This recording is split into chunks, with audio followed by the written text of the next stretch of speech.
You are on. Good evening. Thank you for joining the Committee on Parent and Community Engagement Tuesday, November 9th meeting. Madam Secretary, can you please call the roll? Madam Chair, Director Carr has asked to be excused from tonight's meeting. Director Leonard. Present. Director O'Halloran. Present. Director Seamson. Present. And Chair Taylor. In attendance. We have 4 committee members present, and President Peterson is also joining the committee. Thank you and welcome. At this time, we'll have a short announcement regarding interpretation services for the Spanish-speaking members of our listening audience. Buenas tardes. Para las personas que desean escuchar la Junta Escolar en español, por favor de llamar al teléfono 312-626-6799 y marcar el número de código 608-130-5362. Una vez más, para escuchar la Junta Escolar en español, llamar al teléfono 312-626-6799 y marcar el número de código 608-130-5362. Gracias. Thank you. Madam Secretary, can you please lead us in the Pledge of Allegiance? Everyone else, can you make sure that your microphones are muted as well? I pledge allegiance to the flag of the United States of America and to the republic for which it stands, one nation, under God, indivisible, with liberty and justice for all. Thank you, Madam Secretary. Pursuant to Board Rule 1.06, this meeting is being conducted virtually. Board members may be participating from the Central Service Building. In order to allow as much public participation as possible, this meeting is being broadcast via live stream on the NPS website and on the NPS YouTube screen, the links to which may be found on the NPS website on the broadcast page. For each items of business, we will hold a discussion and public hearing.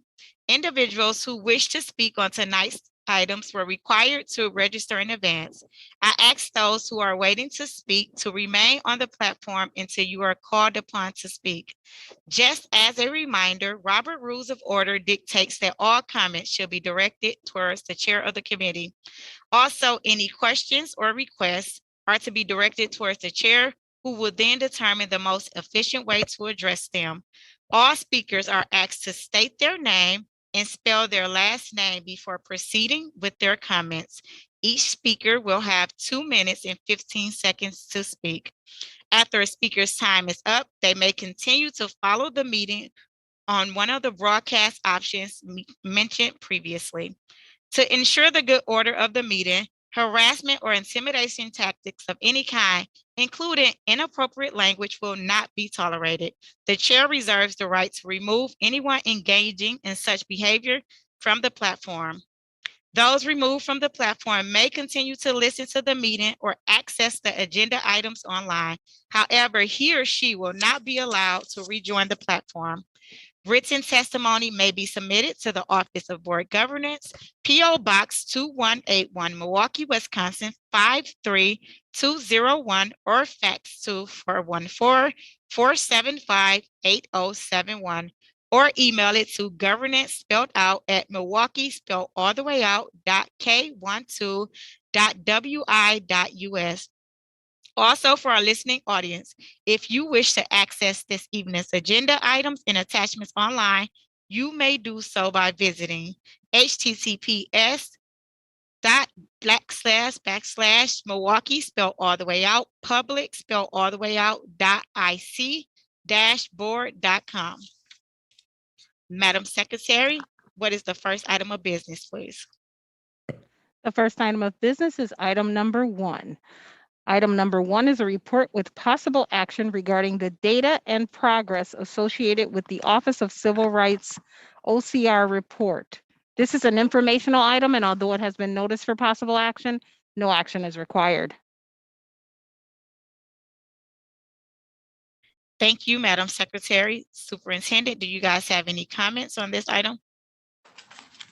Good evening, Chair Taylor and members of the committee. Keith Posley, Superintendent of Schools. This month's monthly report will focus on resources provided to students and school teams to support students. At this time, I will ask Mr. Matthew Boswell to begin the presentation. Along with us presenting tonight is Ms. Paulette Chambers Lucas, proud principal of Bethune, as well as two of our amazing students from Bethune as well. Mr. Boswell. So good evening, Chair Taylor, members of the committee. Matthew Boswell, Senior Director of the Department of Student Services. I will take you through our monthly disciplinary updates and progress. Of course, what's foundationalized our approach is our 5 priorities. As stated before in every monthly report, this year we will really be focusing on a couple of things during our monthly report associated with disproportionality for Milwaukee Public Schools. And that is to promote and provide resources to school on alternatives to suspension, work with schools to make certain counseling and supportive services are utilized, to analyze and evaluate individual school data related to suspensions to determine the best course of action to address disproportionality, continue and expand book studies, and form district committees to identify, develop, and implement strategies to reduce suspension. Next slide, we would like to report out on resources for school prevention and alternatives to suspension. So we have also continued the district-wide directory of support, listing interventions available for schools and students to support positive school climate. We continue to have our monthly Right Race Matters update, email and communications to all discipline champions. Continue to highlight our 2x10 strategy to meet with identified students for 2 minutes a day for 10 consecutive days, to discuss students' interests and various other topics. Next slide, analyze data and continue course of action. As every month we report on the total suspensions. Our total suspensions for this month is 2,000, well, up to this point, October 2021 is 2,420. In comparison to year and date this time, we are down in comparison to suspensions in October 2019 when it was a full academic in-person year. We had 2,710 suspensions. Our October alternative suspension breaks down attempts made by various professionals throughout the Milwaukee Public School District to try to combat any issues or behaviors that may lead to suspension. As such, we had 188 incidents of counseling. We had 1,180 incidents of administrative counsel, 83 incidents of detention, 86 mediation attempts, 17 referral to bid teams, 16 repair and harm circles, and 13 restorative conferences. Next slide, continue and expand book studies. School social workers will continue to engage year-round book cohorts or courageous conversations about race to be able to leverage their learning to students. Viewing a push out the criminalization of Black girls in schools, and also district executive equity leadership team. DELP has been created and has had the first training with the Courageous Conversation Facilitator. And that is a series that will take place throughout the course of the year. Student Leadership Summit was held October 19, 2021. 186 students attended. We had 11 breakout sessions on a variety of topics: mindfulness, restorative practice, resume writing, mental health, relationship building, and collecting student voice, just to mention a few. Student leadership continue. Student topic preference in terms of what the students would like to see and hear. Planning for college, student leadership, mental health, bullying awareness, discipline policies, role of race, and job and internships. Students' next step will include continued conversations at school, talking with peers, further research, work with staff members on next steps in terms of meeting their preferences. Next slide will highlight community conversation information. Just in an enhancement and as a clear response to some community feedback, We want to enhance our community conversations to allow more interactive conversational opportunities. So we did create breakout rooms for all participants to engage in two-way conversations on recommendations in reference to support staff for students and engage in student voice and conversation, and increasing clubs, sports, and other curricular activities to engage students and to continue to provide strategies and support to our teachers. Next slide, we'll focus on district committees that will have a focus of reducing suspension in our disproportionality rate. So convening committees with stakeholders to examine district code of conduct and disciplinary levels. This work has started. This is something that we have talked about. So we have started that work. We have a citywide disciplinary committee that has been created. We have broken those down into focus groups and pillars. The first focus group met Monday, November 8th, from 4 p.m. to 5:30. That focus group was school leaders, along with ASC representation. Our next group will meet Monday, November 15th. That will be a teacher focus group, which will involve members of MTEA. On Tuesday, November 16th, 2021, we'll have a student focus group. Monday, November 29th, 2021, we'll have a parent focus group. On Wednesday, December 1st, 2021, we'll have a community conversations that will be foundationalized and talking about the code of conduct. And we'll extend it to breakout rooms to have that one-on-one conversation we talked about. Is so very valuable. And it's also what was recommended, which we accepted and appreciated that feedback because it enhanced that experience. Also, Wednesday, December 8th, 2021, we'll have a community focus group. And then Wednesday, January 12th, 2021, we'll have an overview of the code of conduct, action levels, and groups assignments in terms of learning environment, physical safety, mental well-being, and controlled substances will be the pillars of discussion. On Wednesday, January 19th, 2022, we'll have group discussions and recommendations from the different focus groups. And then we will continue with group discussion and recommendations on January 26th, 2022. And then on Wednesday, February 2nd, 2022, we will work on a final presentation of recommended changes. And then at that point, make a request to bring all required changes to the board.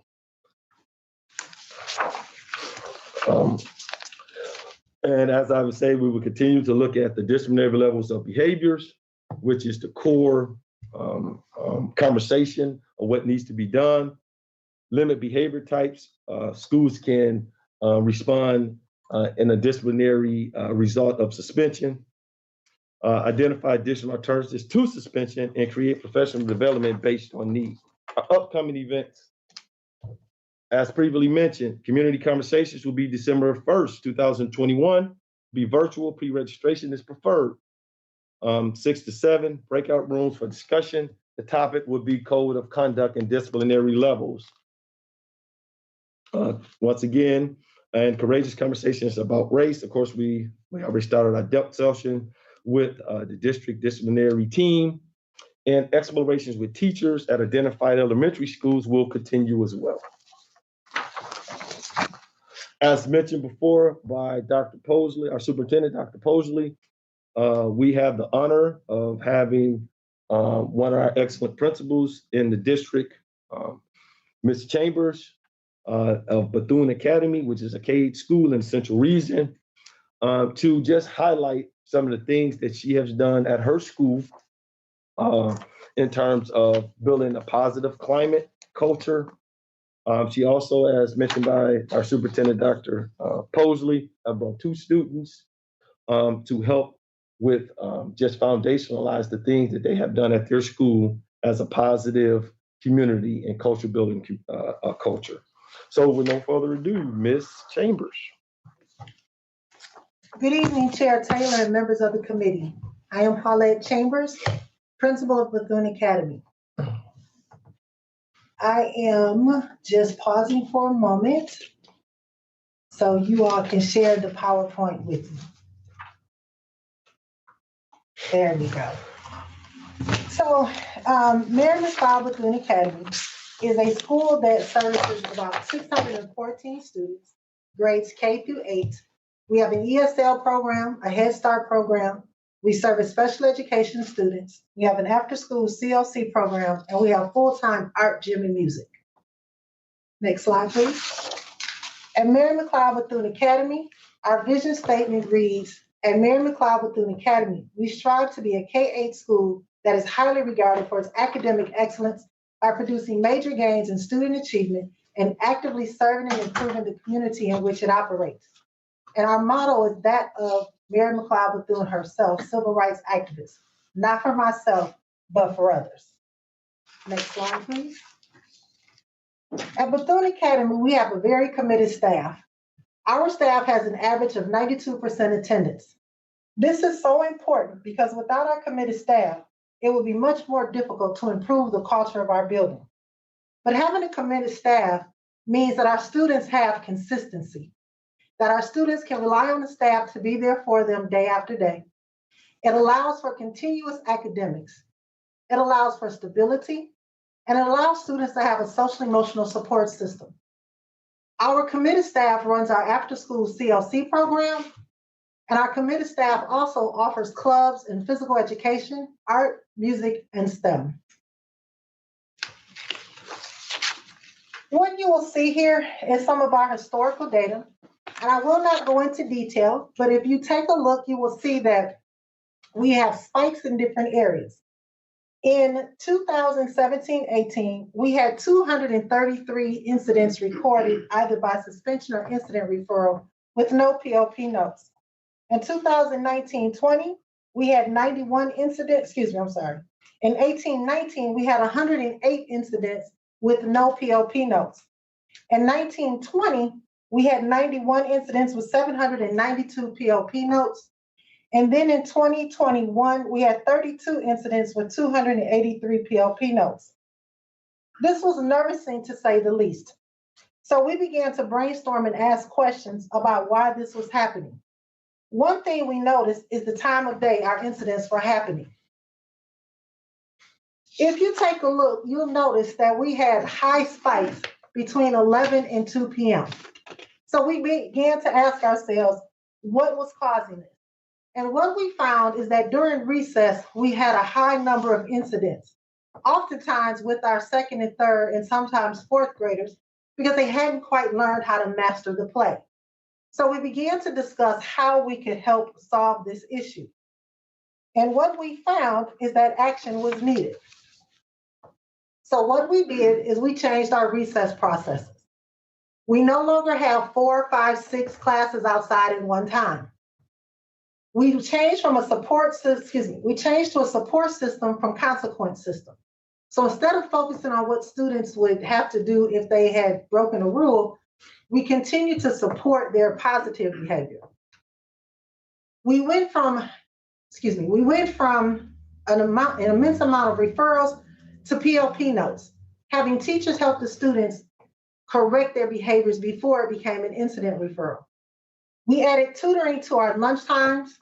We changed the times that we served lunch. Instead of having students eat between a 2.5-hour period, we now can feed students in 1 hour.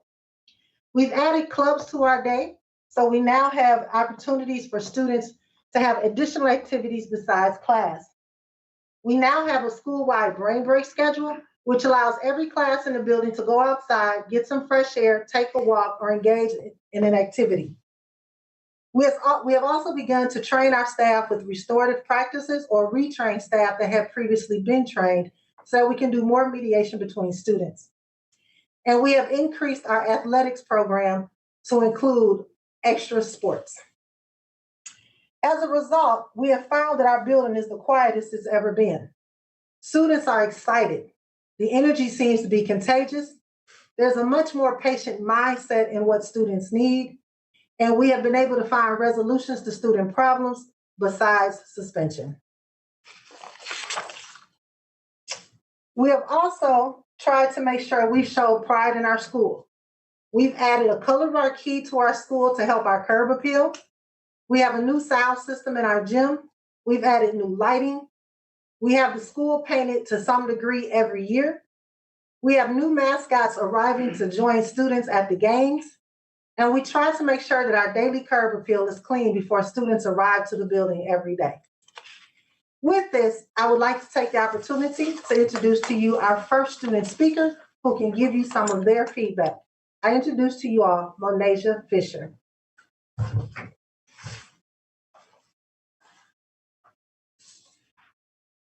Good evening, Chair Taylor and the members of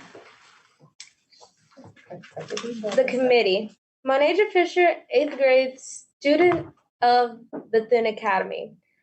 Today I'm going to be telling you about Bethune Academy's athletic program.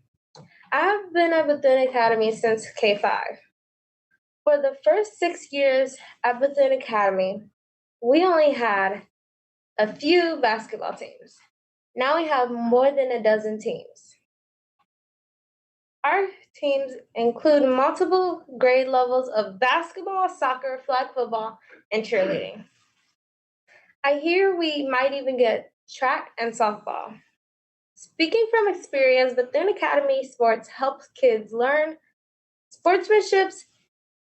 It gives them something to do on Saturdays. The only reason I said Saturday is because that's when we have our games. When I see boys and girls of Bethune Academy play or participate in one of these sports, I always see a smile, even if they don't always win. Some kids join even though they're not on the team.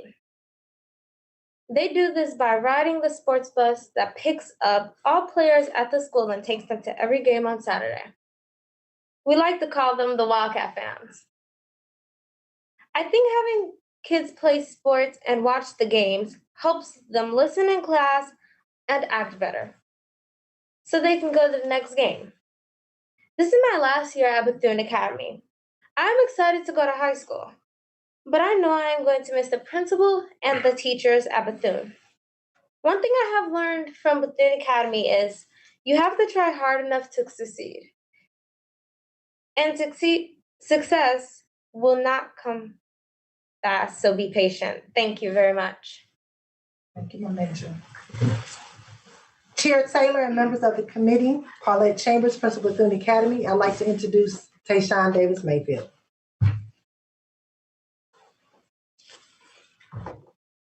Good evening, Chair Taylor and members of the committee. Tayshawn Davis Mayfield, 8th grade student at Bethune Academy. I have been at Bethune Academy since I was in K3.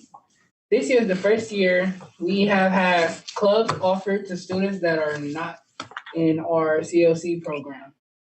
The clubs that were added this year are music, art, PE, math, and STEM. Most of the clubs happen on Fridays, and math club is after school. Each club has different sections, like art has cartooning, program design, and crafts. PE has seasonal sports, stage crew, and get fit. Music has piano, guitar, and choir. I belong to the PE Fall Sports Club, and it's exciting. It's a great vibe between the students and teachers because everyone there selected this club. I believe the student behavior at Bethune has gotten better because they want to participate in clubs. The math and STEM clubs are clubs I do not belong to yet, but I would think that a club that lets students play games, explore, and make and break things will be a great success. I will be leaving Bethune in a short 7 months to go on to high school, but I have to say, going to Bethune has been a great experience. Bethune has helped me become the young man I am developing into. Bethune has a great principal and wonderful teachers. I have made a lot of friends and learned lifelong lessons. Thank you. Thank you, Tayshawn. Chair Taylor and members of the committee, Paulette Chambers, Principal of Bethune Academy, I thank you for your time, and that concludes our presentation.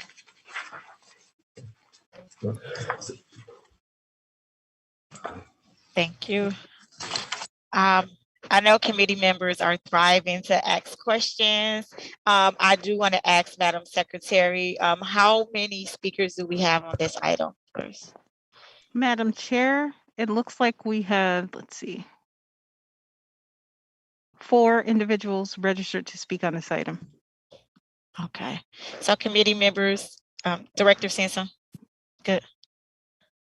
No, I'm sorry. I just was wondering if we could just thank the Bethune for coming prior to the speakers. Would that be Yes. okay? Okay. That would be great, because I wanted to say something to the babies as well too. So we'll keep it to thanking Bethune and then get to the speakers, Madam Secretary as well too. Director Simpson. Thank you for hearing me out, Madam Secretary. I'm sorry, Director Taylor. You're good. Chairwoman. Just wanted to thank, obviously, the presentation from Bethune. It was wonderful to hear the changes that you've been making, and clearly it's made an impact on the students. And just to the students, hold those lessons you've learned close to your heart as you begin your transition into high school next year. But you were both great speakers, so thank you very much to all of you. Thank you. Vice Chair O'Halloran.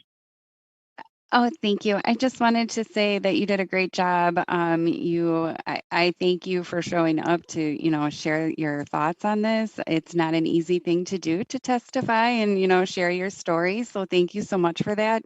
And I love the attitude of math isn't my club yet. I love the way that you left it open. That might be something you explore in the future, and just knowing that that attitude will carry you well into the future. So thank you so much, and good luck in high school. And we hope to hear from you again soon. Thank you. Director Leonard. So I'm very proud. It's my alma mater. I love working at Bethune. The staff was great, extremely cohesive.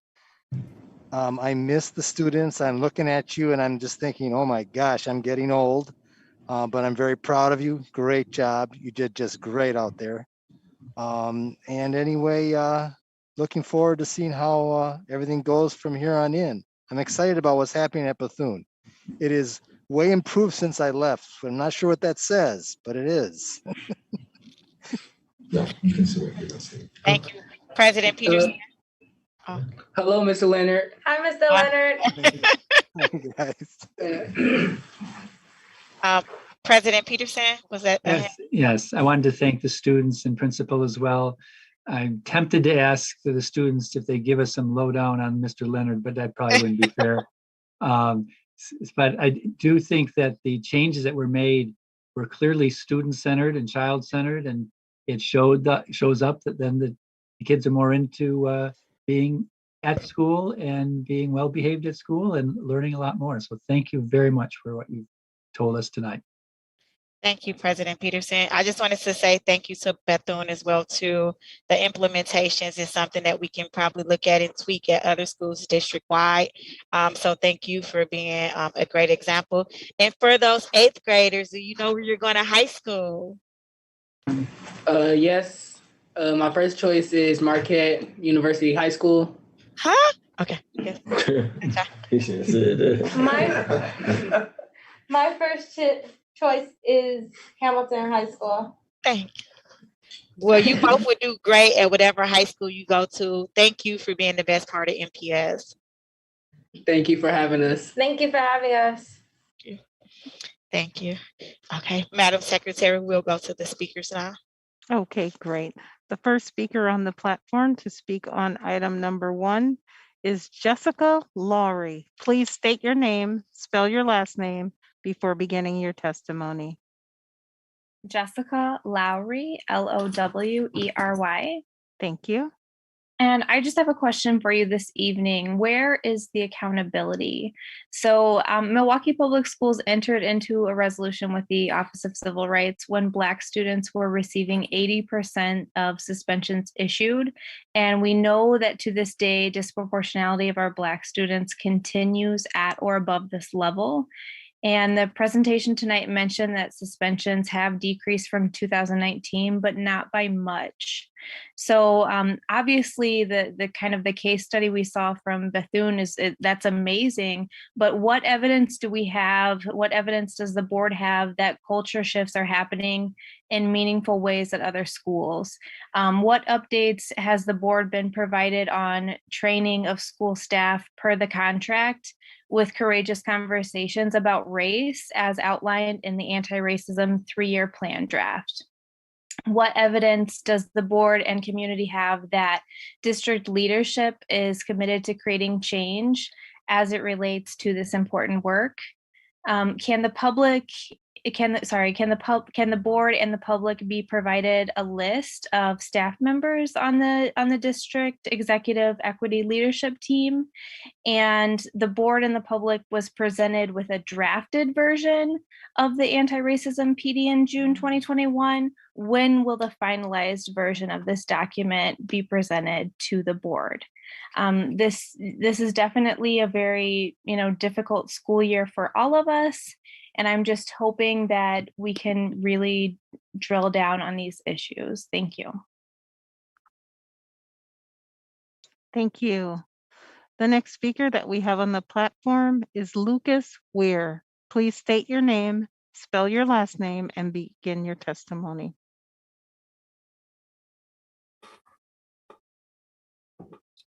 Lucas Weir, W-I-E-R-E-R. Thank you. Good evening, Chair Taylor, members of the committee. I would like to uplift some of the words said by the speaker before me. I'm speaking tonight on behalf of anti-racist white educators in Milwaukee and would like to highlight some of our continued concerns. To start, we remain unclear about what accountability measures are in place to ensure that this work is actually reducing disproportionality. When Milwaukee Public Schools entered into a resolution with the Office of Civil Rights years ago, Black students were receiving 80% of the suspensions issued. We know that to this day, disproportionality for our Black students continues at or above this level. I think this begs several important questions that we hope the board and the broader community will demand answers to. First of all, what evidence does the board have that culture shifts are happening at schools, and how can we know if this shift is taking place, especially when we don't have school level data included in this presentation? In fact, the school to prison pipeline resolution to be addressed in item 2 calls for a school by school breakdown of the data, yet it's still absent from this report. How can the district provide resources equitably to schools if they do not know where the needs are the greatest? Our second concern focuses on student voice in this matter. Page 4 and 5 outline the Student Leadership Summit that engaged a total of 186 students. Next steps were outlined as, quote unquote, continuing the conversation at their schools and, quote unquote, working with staff at their schools. Student leadership summits have been happening for several years. The board has not been provided with concrete information on what students would actually like to see. This again begs several questions that we hope the board and the broader community will demand answers to. Can the board have a presentation by the MPS administration of the policies that students would like to address? What evidence will be provided to the board to ensure these next steps and student ideas are not forgotten? Where is the continuity between the student leadership summits? So as we begin discussing this as a body, I hope that we consider these questions. Thank you. Thank you. The next speaker on the platform is Angela Harris. Please state your name, spell your last name, and begin your testimony. Can you all hear me? Yes, we can hear you. All right, Angela Harris, Harris, Chairwoman of the Black Educators Caucus. Chair Taylor, members of the committee, we are here yet again being presented with the OCR data sans progress report. I don't think addressing disproportionality should read like a to-do list, particularly when those tasks associated with our district mandated discipline reform aren't being evaluated alongside our student outcomes. Section 2 of the OCR resolution states by March 16, 2018, the district will ensure that all staff employ a range of corrective measures before referring a student to disciplinary authorities unless particular criteria is met. How is that metric being tracked? How many schools have fully complied with this district policy? If we look at the October alternative to suspension data, if that's any indication, I would predict that compliance is pretty low. The resolution goes on to say the district will assess the staffing levels of guidance counselors, social workers, school safety, and other mental health workers, as well as assess class size and student to teacher ratio to determine if class size has an effect on disciplinary referrals. The short answer to that question is yes, all of those things matter when it comes to discipline, but where's the data? How are we tracking schools that might be facing greater implementation challenges? And how are we then providing those schools with resources and supports to aid in the implementation? How and when are we analyzing individual school data to determine if and where disproportionality exists? The OCR resolution wasn't meant to be a community silencer or a checklist. It is clear this policy change without accountability doesn't address our disproportionality. We demand accountability and that our schools become truly safe spaces for our Black students, and the district and board immediately implement accountability metrics to address these exclusionary discipline practices and blatant violation of our Black students' civil rights.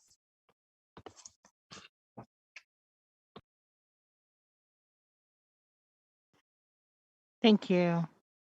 The next speaker on the platform is Larry Hoffman. Please state your name, spell your last name, and begin your testimony.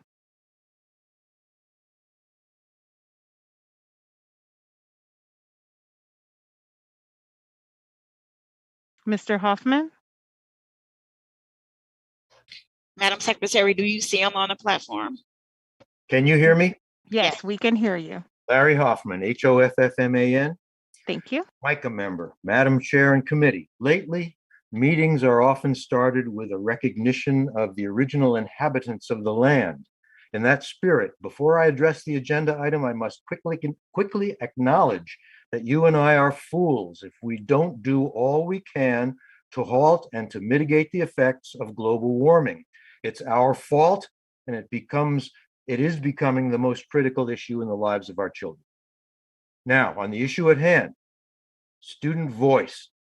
Board members, are you really getting the students' views when it comes to equity? Do you know what students have been saying in their student summits? Have their comments and concerns been brought to you by the administration in their reports? Do board members attend these summits? Are there any outside observers at these summits? Any critical friends from the community or from other districts who can help verify the positive spin an administrator is always eager to give in describing the summits? Do you know how many student summits there have been? And can you enumerate the changes students have requested and which changes the district has actually made, if any, in response to student requests at these summits? Thank you. Thank you. Madam Chair, it looks like that would be the last speaker on the platform to speak on this item. All right. Thank you, Madam Secretary. The speaker thing is still up. Committee members, do you have any questions or comments on this item? Director Simpson. I believe Director Leonard was ahead of me, so I'll let him go first. Thank you. Director Leonard. First of all, I have to actually, good questions, and I've heard them before, and that's the problem.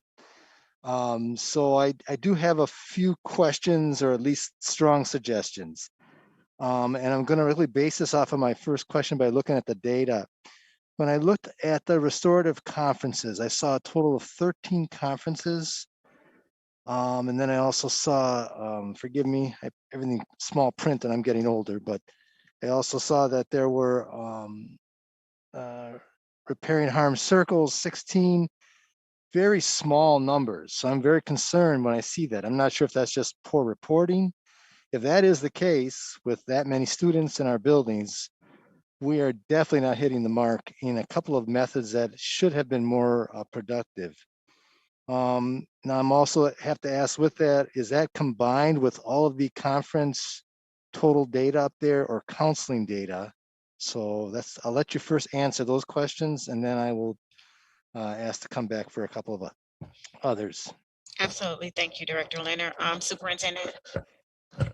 Go ahead. Chair Taylor, members of the committee, John Jagman, District Discipline Manager. So to answer your questions in reverse order, Director Leonard, they are separate. If there is a restorative conference or a repair and harm circle, that would be not included within the counseling or the other resolution. So those are separate.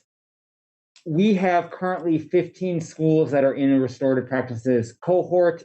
5 of them were last year, so they're kind of building up the work as they go, starting at the restorative mindset. So we do have more instances of restorative conferences taking place prior to a referral. These are the numbers of it has led to an incident referral. There's been a situation where we could have suspended. We're choosing to do a restorative conference, but there are teachers that are documenting restorative conferences at the classroom level for those classroom behaviors. I don't have that number, but that is something that those cohort schools are documenting. So I would say that there are more restorative conferences occurring. These are the numbers that the administrators are documenting as a specific alternative to suspension in those instances. Okay, Director Leonard. So the next question I have is something that's been brought up several times in the past. Are we planning on actually showing different buildings? And I know I walk very tentatively in this area because I've been in many different buildings at MPS, and when you're doing great, you want to brag about what you're doing. And when your building is really struggling, you obviously get rather defensive about reporting that information. But when it comes to accountability, this would be one way for us as a district to take a very, very serious look at why things are not working as the way we need them to work. So this is really more of a suggestion and a question. And then I will, I don't need anything after that. If I come up with something else, I'll raise my hand. Thank you. Okay, administration on that comment/question. Chair Taylor, members of the committee, what we are looking at is what can we do around disproportionality, all the opportunities, the conferences that we have had, the different things that we're doing, looking at data individually with various schools. And this was an opportunity to put a school out there on the table tonight to show some of the things that we are doing and trying to get our hands around this. We are open to looking at other schools, and this is something that we are doing on an ongoing basis, is looking at other schools, but also looking at examples. And our goal tonight, as we had in the pre-meeting, is to hear from some of our scholars about what's happening in schools, and this was an opportunity to do so. Thank you. Director Simpson. Thank you, Chair Taylor. So kind of along those same lines, several of the speakers raised the point of, the needs at our schools. Obviously, they're very different. So is there alignment between, or what are we doing to try to look at aligning the need to the resources? Having some schools that have a higher need but may not have the staff to support that is something that I would hope that we're kind of using that data to inform us, so we can, post more positions there or try to do some shifting. So just wondering how we're looking at that. Administration. Yeah. Chair Taylor, members of the committee, that is something that is always at the forefront of all the decisions, making sure that all the different departments are talking in terms of what's needed at individual schools. One of the large parts of Mr. Jackman's responsibility as district discipline manager is to look at schools individually, see peaks and valleys or drops, declines, increases in data around behavior that may have led to academic issues around teacher shortage. So all those chains and links are all connected in terms of making recommendations for such services. So we work very closely with the regional superintendents as well as Dr. Cotton to make sure that all those things are voiced and get out to the schools. And we all is part of school administration, so we meet consistently in reference to addressing those issues at individual schools. Director Simpson. So thank you for that for that information. So those, as we're looking at putting resources into a building, are those, is it temporary? Is it something that you're looking at, you know, like we're going to have, you know, we're going to increase the social worker in that school from 1.5 this year to full-time next year, or this year even? I mean, is it shifts at that level, or is it just more like temporarily, we're going to go in, we're going to try to see what we can do in this building and then pull out again? Like, is it more permanent or is it temporary? Administration. Yeah. So, Chair Taylor, members of the committee, we always strive for permanent fixtures in terms of when it comes to services or resources for our children. So that is always the goal. That is always the mark that we try to hit. And that is our lens in which we try to target and fix any issues that we may have. Yeah. Chair Taylor and members of the committee, one of the things that we do, we look at, you know, if you take a look at the 7 areas that we talked about when we talk about alternatives to suspensions, that's something that all of our schools can do. The counseling, the mediation, all of those different things. And we're working with individual schools to make sure we build that toolbox around alternatives to suspensions to make sure that they have other options. Some of the other options you heard about tonight was other activities, sports, drama, those kinds of things. We know that if we keep a child actively engaged, most likely they won't get into other things. Is there organizational or operational type of things that needs to be adjusted? We heard that tonight, how we have adjusted the lunch program, how we adjusted which groups of students are outside, how long they're outside, how long they're in the cafeteria, and keeping children moving. And also we understand this whole thing around looking at weekend type of stuff to make it a continuation of the school. So it's all of those kinds of things.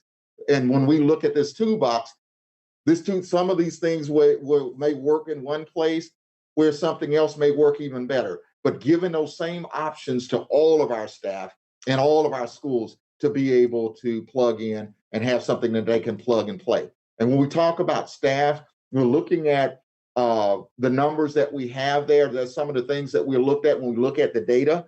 Do we look at extra additional people? Dr. Cotton and her team are constantly looking at that. Do we need to add additional support to schools to support, to make sure that things are moving forward? And they're constantly looking at discipline data within the school along with other data to make sure that we're meeting the needs of all of our students. All right, thank you. Thank Director you. Houston. Yeah, just thank you very much. All right, Vice Chair O'Halloran. Thank you. And thank you for that overview of how it's not just one thing. It's like a very comprehensive way that you're doing it, that for some kids, maybe the athletics is what, you know, keeps them online, you know, on track. And maybe it's for others, it's just engaging them on the weekends in the fan capacity, you know, just what it may, one approach may not work for everybody. So I appreciate that you're looking at the data, you're looking at processes and all of that. So thank you for that explanation. For the student, so we had one person, you know, someone tonight testified about, you know, questioning about the Student Leadership Summit, and I have attended the last 2, and I want to thank you for that. I know it's retooling them so that they are virtual is not necessarily an easy thing, an easy task. So I wanted to thank you for that. So I attended the breakout session for the mindfulness, for instance, and I actually learned there was like little YouTube video that they use to like explain, you know, the prefrontal cortex. And I'm just laughing because I used it with my kids. I was like, this is great. You know, it was very accessible. And, you know, we went over some breathing techniques and like tracing your hands, you know, your fingers on how to calm down and stuff like that. So when people are asking, you know, is this worthwhile, or are people actually attending? I can testify to that it, you know, we are. And then, so my question is, so after the summits, then how is that information taken back? Can you provide us examples of like how the students who attended this breakout session, who got this great knowledge, like, do you know how that then gets carried back into the school to, you know, be disseminated to their peers? Administration. Chair Taylor, members of the committee, John Jagman, District Discipline Manager. So a couple things yet. First, Chair O'Halloran, thank you for attending.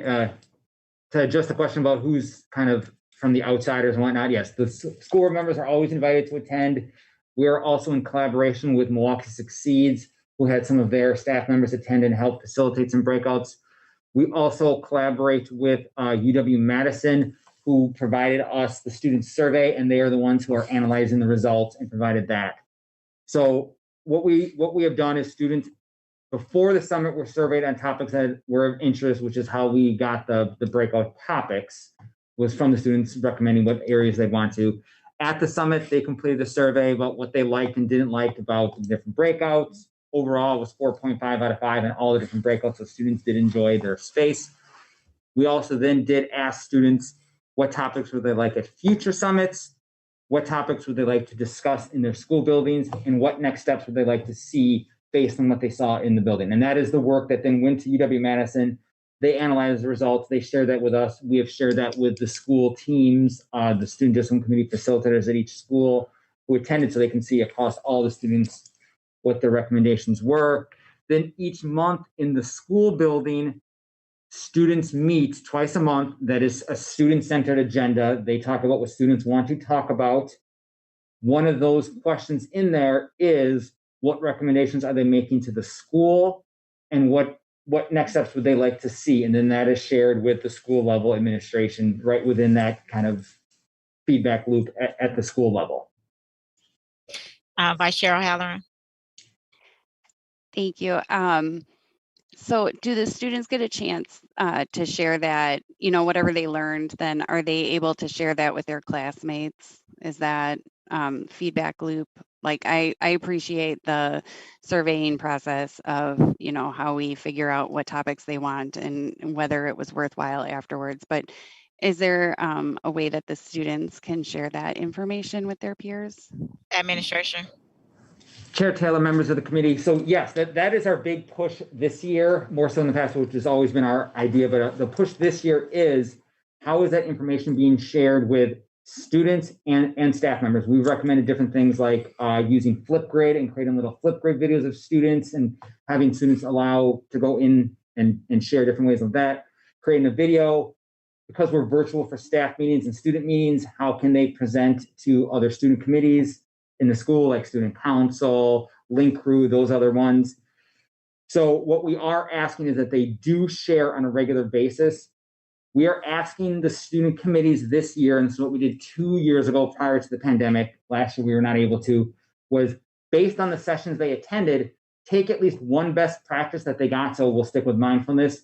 Take mindfulness and say, this is what we want to see integrated throughout the school, and work with students and staff members to integrate that. And at the end of the year, the student summit, the schools are going to present what worked, what didn't work, and their recommendations. Again, we did that 2 years ago.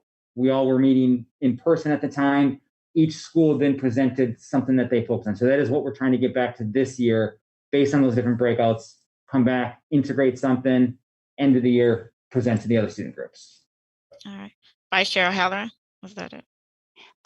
Thank you. I have one question that's not related to the Student Leadership Summit, if that's okay, but if you would prefer to go to someone else, I also can hold my comments.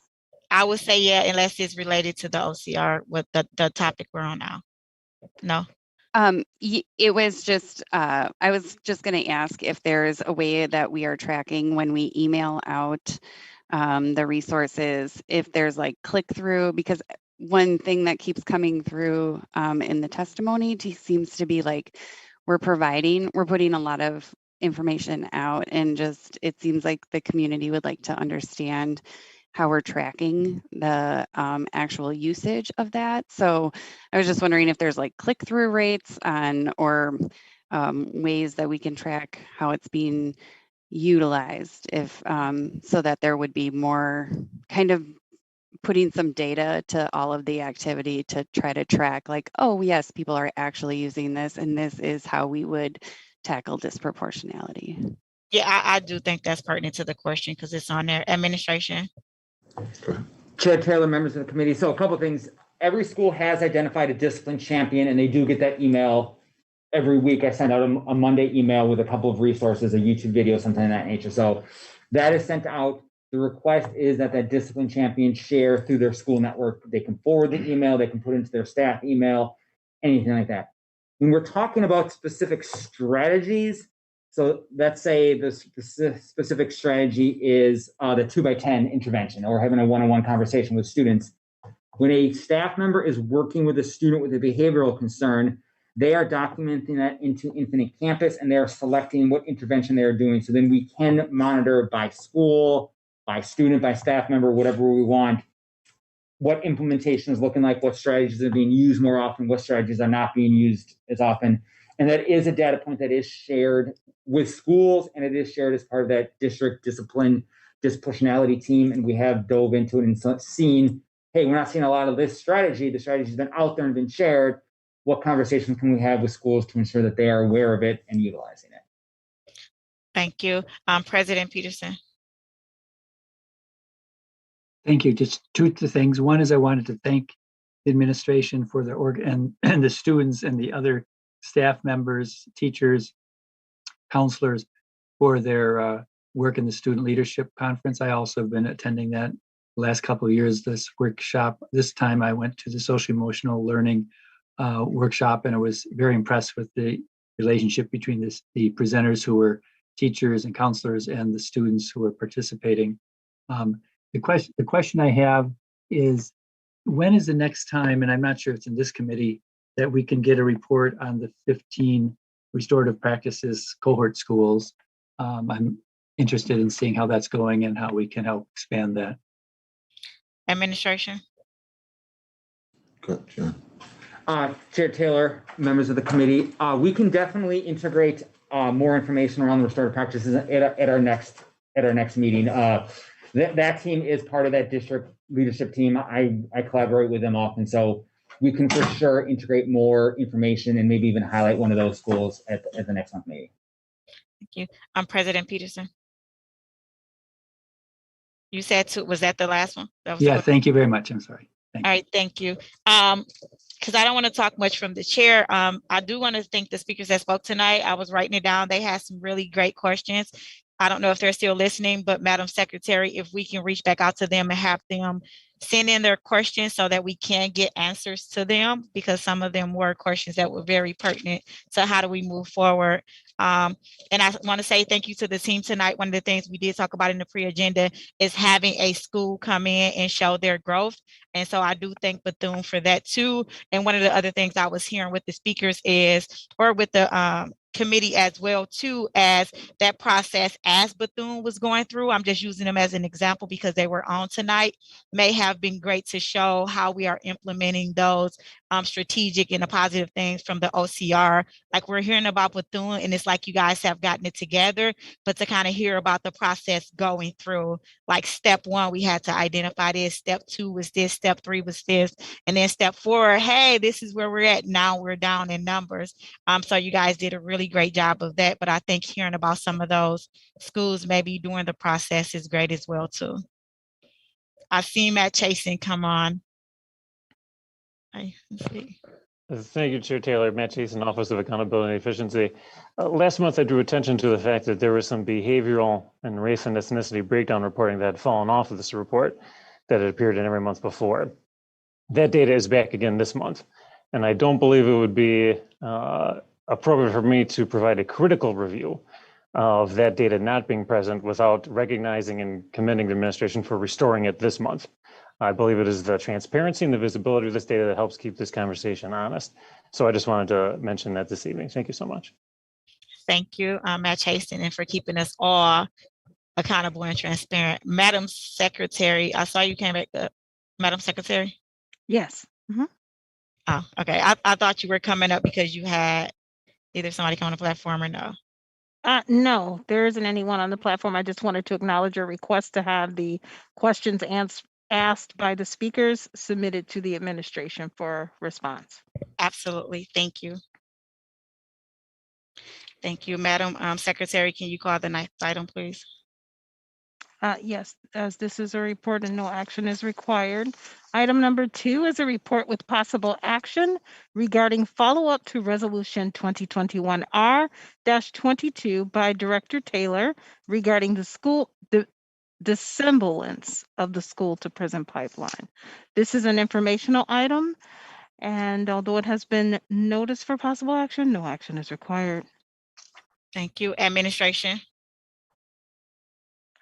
Madam Chair, I wanted to get the title correct, and that is dismantling the school to prison pipeline. Thank you. Thank you very much for that.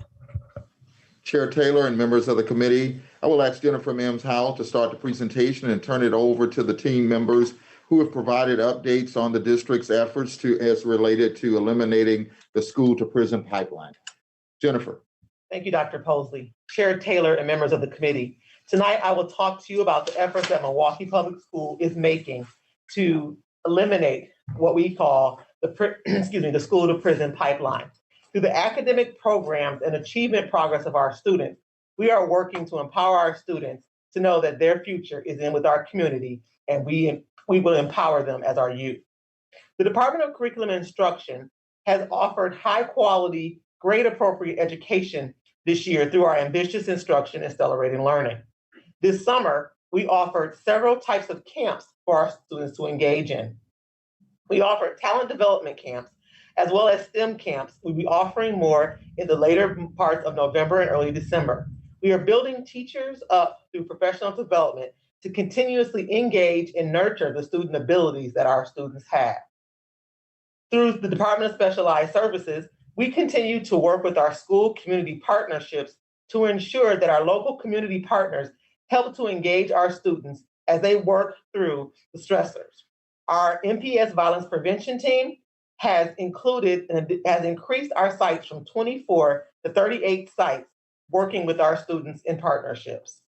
Our trauma support specialists, which were a recommendation from a previous board resolution, support 30 schools as well as the broad community of our schools. While working with the building intervention teams, these staff members help students work through the traumatic events that happen in our lives. They also support the school in post-vention activities, making sure that our students have a way that is impactful for them to retrieve. Through our Black Lives Matter initiative, this is also in connection with our ambitious instruction. We've offered student writing activities while we encourage their voice. We encourage them to write to political figures, school board members, as well as advocate for change in their community. We also offer them opportunities to speak to equity, as well as do community projects where their voice matters, where they can have clubs and organizations to show the students a sense of belonging in their schools. And finally, as you've heard from our Department of Student Services, our goal is to reduce disproportionality. In December, we will have a community conversation where we will focus on the code of conduct.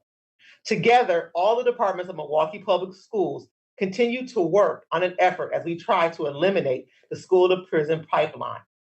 That is our presentation this evening. The team is now available to answer any questions you have as we continue to work with the One Milwaukee initiative. We are doing what we can for the students of Milwaukee Public Schools. Thank you. Thank you for that. Madam Secretary, do we have any public comment on this item? Yes, Madam Chair, we do have 3 individuals who have registered to speak on this item. Thank you. Committee will go to public comment. Thank you. Madam Secretary. The first speaker on the platform to speak on this item is Mr. Larry Hoffman. Please state your name, spell your last name, and begin your testimony. Larry Hoffman, Hoffman, a MICA member. Can you hear me? Yes, we can hear you. Thank you, Madam Chair and members of the committee. As I said in written testimony in June, I support the school to prison pipeline resolution. An African-American child who I've worked with and who I care about has gotten eaten up by the juvenile justice system after first being misunderstood and mishandled in MPS. And a child I'm currently working with was recently suspended. Madam Chair, Madam Secretary, thank you for contacting me to clarify the status of the work on that resolution. In the 4 months since the end of June, when the resolution was presented, the One Milwaukee Committee has not yet gotten off the ground. I intend to be in touch with the work of that group and the Black Lives Matter Committee. Meanwhile, I have some concerns about the statement from MPS administration just referred to, entitled Efforts Underway to Support the Resolution. And here are 3 of my concerns. Number 1, advanced placement programs, talent development camps. Hey, the kids who are getting sucked into the pipeline are not the A and B students. They're the kids who can't read proficiently and the ones who miss the bus in the morning and those who don't have any idea why they've gotten the online assignments that appear on their portal. Number 2, mental health services. Okay, the school community partnership is now in 38 schools and trauma specialists are in 30. But how much time are they spending in each building? How do the kids find them? What kinds of interactions are they having with those kids? Are they doing assessments? Are they meeting for 5 minutes, 10 minutes, a half hour? How busy are the crisis response teams? Okay, they're collaborating with a success center in, quote, increasingly impactful ways, unquote, but what does that vague phrase mean? Are these initiatives being tracked by the administration and the board? 3, emphasis on personal efficacy, encouraging students to write letters to political figures. But you know, there's not much efficacy if the politician doesn't reply.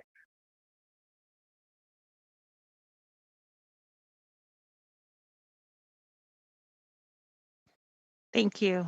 The next speaker on the platform is Angela Lucas Foley. Please state your name, spell your last name, and begin your testimony. Angela Lucas Foley, Lucas space Foley. Thank you. Good evening, Director Taylor, members of the administration. I am speaking tonight on behalf of anti-racist white educators of Milwaukee. We Milwaukee has consistently pressed the school board of school directors and MPS administration for more than a year, along with our partners, Black Educators Caucus, MICA, and Leaders Igniting Transformation for district-wide professional development on racism, unlearning racism and bias.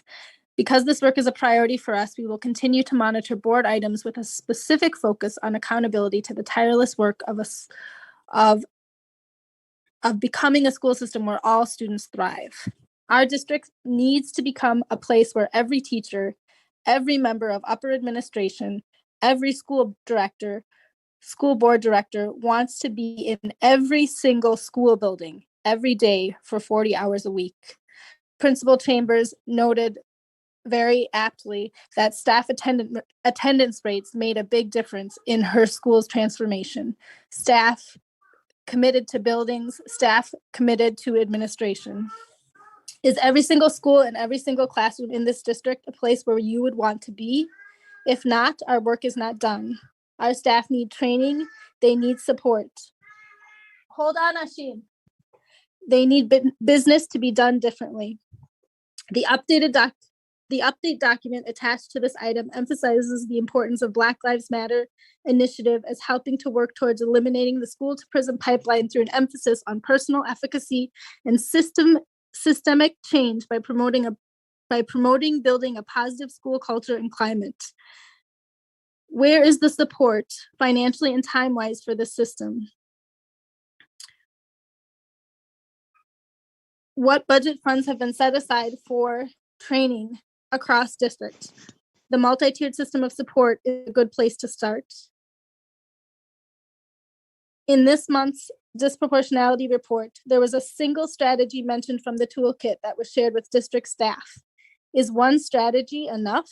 Does one strategy a system change make? And Thank you. The next speaker on the platform is Lucas Weir. Please state your name, spell your last name, and begin your testimony. Lucas Weir, Wierer. Thank you. Good evening, Chair Taylor, members of the committee. I am speaking tonight through the lens of my role as a culturally responsive teacher leader in the district, but as a concerned parent of 2 MPS children. Over the years, the school board has passed the Black Lives Matter resolution and moved forward a Black Lives Matter initiative, passed an anti-racism resolution, a school to prison pipeline resolution. But what has been absent is any meaningful efforts to eliminate systems that perpetuate inequity in our high schools. As it stands now, MPS operates 2 sets of high schools.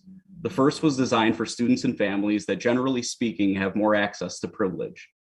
These schools are more likely to serve students from higher socioeconomic backgrounds, but less likely to enroll English learners, less likely to enroll students with disabilities, and are also widely disproportionate in the number of white students they serve. While there is no data available, educators across the district have all but reserved these schools for their children at the direct expense of those who have less access to privilege in the select criteria system. As a teacher and parent that is committed to MPS, I am concerned about the decision that I will have to make for my children in the coming years. We are always told that we must do what is best for our children, but what if doing what is best for my children, sending them to a select criteria school, makes conditions worse for the children I serve in my building every day by hoarding finite resources that they desperately need? In contrast, if I send my children to the other set of high schools, like those where I've worked for the past 14 years, schools that at times feel oppressive and chaotic, schools that facilitate the school to prison pipeline, and as a result, schools that will likely not be able to meet the needs of my children, will I be failing my children in an effort to live by my ideals? The question I am posing to this board is, if we are committed to not just interrupting, but dismantling the school to prison pipeline in MPS, how are you, this board, not doing more to support our schools that struggle the most? In New York City, a student group by the name of Integrate NYC has brought a lawsuit against New York public schools for discriminatory enrollment practices. I sincerely hope this progressive, equity-focused board will act to end discriminatory policies in all forms that drive the school to prison pipeline here in Milwaukee. Thank you. Thank you. Madam Chair, that completes public testimony on this item. I'm muted. Any board member have any questions or comments on this item? Madam Secretary, I'm going to pass the gavel to Vice Chair O'Halloran. Director Taylor. So noted. Thank you, Vice Chair O'Halloran.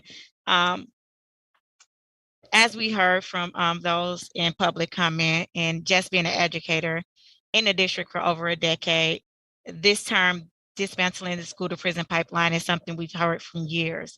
And when you think about MPS and the things that we implement, what are we doing to stop it? I want to also thank really quick Mac Chasen, and hopefully next time he can give us more data, because he helped me along with Dr. Mann with getting this resolution together and the data and graphs that they have.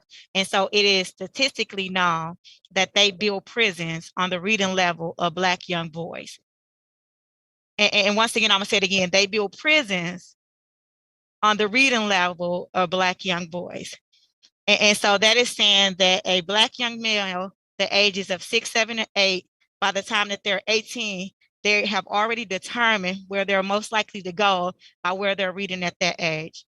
And so when I think about 6 to 18, it's a 12-year difference, 13, 14, as educators and as community members, if in between 12 to 13 to 14 years, we have not done anything to dismantle that, then we become as much the problem as anybody else in the community.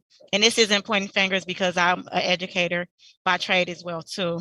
And so I implore and I thank the superintendent for jumping on board and saying, we're gonna do what we can do, because I see this as an issue too. And as we heard from those that just had comments, exactly what are actionable items? And so that was the reason that the resolution came back, because we passed it and it felt good, but I heard from one student, what happens when good intentions isn't good enough anymore? And I feel like that's where we're at, not just as a district, but as a community with the school to prison pipeline. What happens when good intentions isn't good enough? And the reason that it's back today is to make sure that we have actionable steps in place as we move forward, to not just talk about what we should do, but also walk the walk.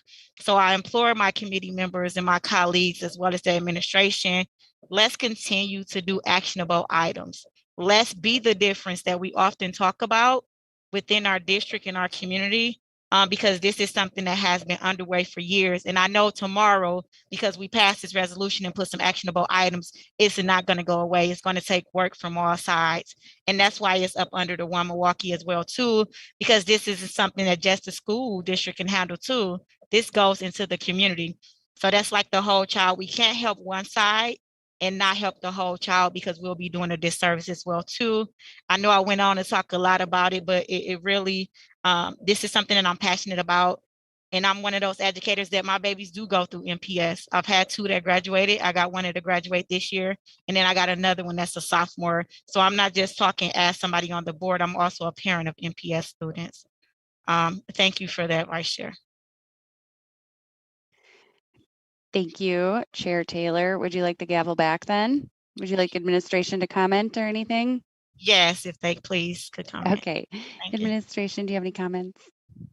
Chair O'Halloran and members of the committee, there's a number of things that first of all, I would like to say thank you to Vice President Taylor for your comments. One of the things that we have tried to make sure that is happening on a daily basis is ambitious instruction, and making sure, because we know that our children must read, write, and do math at high levels. And we are working to make sure in everything that we do in our work is trying to make sure that children get what they need academically. Alongside of that, we talk about the One Milwaukee piece. One Milwaukee, we have been meeting, we have been working with the city, the county, as well as MPS on how we can fine tune some of the things that needs to happen in this city to support this district as well, but also looking at this whole thing around enrollment and those kinds of things. On the SASE meeting, you're going to hear about some of the things that we're doing right now to, a committee that's working now to make sure that we are looking at some of those factors, as well as Black Lives Matter. We have taken that and rolled that into the curriculum. That is a part of what we do. It's a part of the fabric of the work that we do around academics and those kinds of things, to make sure that we've made it a part of the writing curriculum, the science curriculum, that whole piece, and children advocating for themselves from an equity lens as well. So looking at a number of those different things. And then I just would like to pause to allow Travis Pinter to kind of mention some of the things that we are looking at around making sure that what we're doing. We just finished up on this whole thing around disproportionality, looking at the data, how we are making sure children are not suspended, and trying to find alternatives to suspensions, and so that they can stay in school on a daily basis and to make sure that they're successful. Travis. Thank you. Chair Taylor, members of the committee, Travis Pinter, Manager of School Psychology and Allied Health. I could speak a bit to especially some of the things that were brought up around our mental health supports and our trauma care specialists. That is also, as Dr. Polsey was saying, very data driven from the perspective of we do implement our multi-tiered system of supports, and those teams work with our building intervention teams, meaning that the students that come through a variety of means, whether it's a teacher referral or some things that are going on with some of our assessments, we find out that they need an added layer of support, then they get referred through those means, and they're able to connect with some of those resources. So I would like to say as well that while we're at 38 sites, it actually represents a really large area of growth. It was 50% area of growth this year, and there's quite a bit of infrastructure and planning required, and with working with community partners who are not making any kind of great money on doing this. They're doing this because they love the work and they're working with us. And so it's been a slow build. And so this is our largest year yet. So we're really excited about that. But also that in that ESSER funding, we have money in place that's been approved through this board that's going to allow us to provide other types of therapy through teletherapy and things for the schools that don't have SCPMH. So it's not as if the rest are out of luck based on that. So I want to point that out as well. So we're excited about quite a few things. Thank you. Thank you. Yeah, I'm going to pass the gavel back officially to Chair Taylor. So noted. Thank you. I saw President Peterson's hand go up, and then the screen went. President Peterson? Yes, thank you very much. Thank you. I just wanted to remind people that we did pass a resolution in May. It was resolution 2122R004, having to do with some of the issues raised by the public speakers. This particular, it's basically on the question of middle and high school equity. And we're looking at two general things. One is the question of select school selection processes, both the process and any criteria. And secondly, looking at the actually much larger problem and I say challenge of making sure that all of our schools, middle and high schools, are schools that will be a parent's first choice. That is to say, help struggling schools. In some ways, all schools are struggling. In some ways, but certainly certain schools are struggling more. And this work group is going to make some presentations in the next several months that will hopefully engage people in further discussions. There's no simple answer to how to do this, but this resolution has started that process for conversation and hopefully some action in the future. Thank you, President Peterson. Vice Chair O'Halloran. Thank you. I just wanted to take a second to thank Chair Taylor for bringing this resolution forward, and also for her tireless efforts and wearing her other hat to increase funding and engagement on the county board. Because I think you absolutely are correct that we obviously bear responsibility for dismantling the school to prison pipeline, but the onus is on every local government entity to be working on this issue, because it's not, in many ways it's all interconnected, and so we need engagement. So I just want to thank you for your efforts. Thank you for bringing this forward, and really that's all. Thank you. And thank you to my colleagues, because you guys helped fund the Children's Court Liaison, which will be instrumental in this resolution and the position as we go forward as well too. Thank you. Okay. And Madam Secretary, this one wasn't actionable, is it? Yes, Madam Chair, this is an informational item as well. Yeah, it was just with possible action and no action is required. Thank you. Madam Secretary, next item. Madam Chair, that was the last item on tonight's agenda. So thank you all for joining an early night. Have a great night. Be safe. Love on somebody else. That's in your family or friends. Have a good night. Good night. Night.